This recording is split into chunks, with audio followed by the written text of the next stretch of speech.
নাম তো শুনেছেন, উনি আমাদের চুয়াডাঙ্গা জেলার ডিসি সাহেব, চিনেন তো? জেলা প্রশাসক শুনেছেন, নাম শুনেছেন? আমরা এবং আমার সাথে আমাদের ডিসি সাহেবের সাথে অনেক অফিসার আছেন, দেখেন তো আপনারা, এখানে দেখেন কত লোক, গোয়েন্দা সংস্থার লোক আছেন, আমাদের কেন্দ্র আছেন, র্যাবের, আনসারের সকল অফিসার ফোর্সরা আছেন। কেন এসেছি ধারণা করতে পারছেন? বলুন তো কেন আসছেন? নির্বাচনে ভোট যাতে সুস্থ হয়, সুস্থভাবে ক্যান্ডিডেট ভোট দিতে হবে। জ্ঞানী মানুষ আপনি। আমরা এই জিনিসগুলোর জন্য এসেছি। আপনাদের ভোট কয় তারিখে বললেন?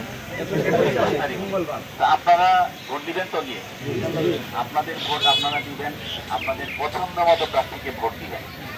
আমাদের এই ভোটে কাকে জয়লাভ করলো, কাকে আপনি ভোট দিলেন, এটা আমাদের বিষয় না। আমরা যে বিষয়ে এসেছি আপনাদের মাধ্যমে আপনাদের অন্যান্য যারা ভোটার আছে তাদেরকে জানানো, এই অঞ্চলে আমরা শুনতে পাচ্ছি, আমরা যেসব জায়গায় যাচ্ছি কেউ কাউকে বাধা দেওয়ার চেষ্টা করছে। এই ধরনের কেউ যদি কিছু করে তাৎক্ষণিকভাবে আমরা তাকে আইনের আওতায় নিয়ে যাব, আমরা শাস্তির ব্যবস্থা করব। এবং এই কাজ করার জন্য আমাদের পর্যাপ্ত পরিমাণ চারপাশে প্রচুর পুলিশ, গোয়েন্দা সংস্থার লোকজন, সাদা পোশাকে পুলিশ, আর্মি, আমাদের র্যাবের সদস্যবৃন্দ, আনসারের সদস্যবৃন্দ, আমাদের এই যে বিভিন্ন গোয়েন্দা সংস্থার সদস্যবৃন্দ আছে, এবং আমাদের বিভিন্ন ইউনিয়নে, প্রতি ইউনিয়নে মোবাইল কোর্ট থাকবে। তো এই জিনিসগুলো আপনারা মাথায় রাখবেন।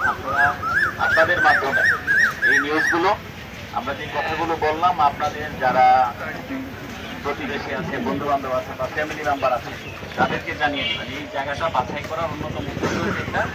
আপনারা সবাই সচেতন মানুষ, আপনারা ভোট দিবেন, আপনাদের পছন্দ মতো প্রার্থীকে ভোট দিবেন।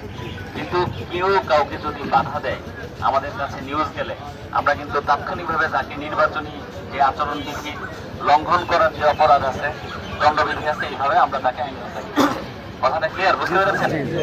তো আপনারা এই কথাগুলো অন্যদেরকে জানিয়ে দিবেন এবং বুঝাবেন। কেউ বাধাগ্রস্ত করতে চাইলেই কিছু তিনি ক্ষতিগ্রস্ত হবেন।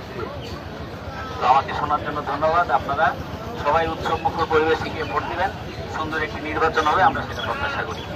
ভালো থাকবেন।